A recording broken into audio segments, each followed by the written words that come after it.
I grew up on a Anishinaabe territory, but I'm not Anishinaabe. I'm Haudenosaunee on my father's side and Blackfoot on my mother's side, and so I didn't grow up going to Longhouse or anything. But when I started going to university, started learning more about cultural stuff, particularly Haudenosaunee, and then in my role now, you learn more about the culture and have the different knowledge keepers coming in.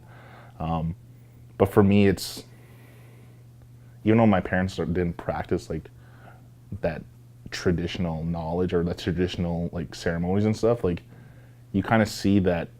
For me, it's like it's always about connecting the dots. And so like when you go to ceremony or any way you like go, even like you can even say church, and some people may get offended by saying that, but it's always about connecting the dots. Like I feel like I could be invited to anyone's like, oh, come to this or this, and then I could go, and you just gotta, like, for me it's like connecting the dots. And for me, I looking back and what I know now, and I see like our upbringing, like even though my parents weren't traditional in terms of like that label on them, like they practice very much traditional like beliefs and ideologies and how we did things. Like it was very much like our house was very matriarchal, like in terms of my mom was the boss of the house, right? She kept everything together. My father provided for us and did all that kind of stuff. And even in their nature, right, even though they didn't, they're not Longhouse, but those teachings they give in Longhouse, like my parents embody that, right? They live that life without having to say, oh, I go to Longhouse and I do this. Like it's kind of what you want to see. Like I feel like sometimes we get lost in that. If we go to ceremony and we learn about it, and then okay, well then I do that, or I learned about it, therefore I'm done. But you're learning the theory, you're not doing the practice, like you're not putting it into practice. And I think that's where we get lost, is that we get so caught up in the theory portion that we don't do the practical portion.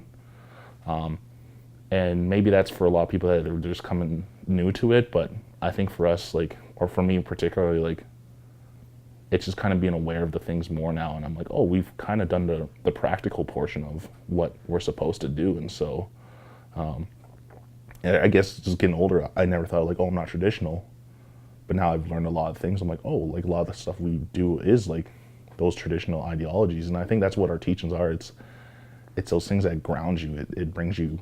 They're embedded in all of us. Like that's the idea, is that when we're born with it, we're born with all these gifts and all these knowledges. They're in us already, but it's when we grow up in the world we kind of lose it, and that's why I always feel, our traditional knowledge it's when we get lost in this world, it's like it's remembering those teachings. Those bring us back to our center. That like it grounds us. It makes us.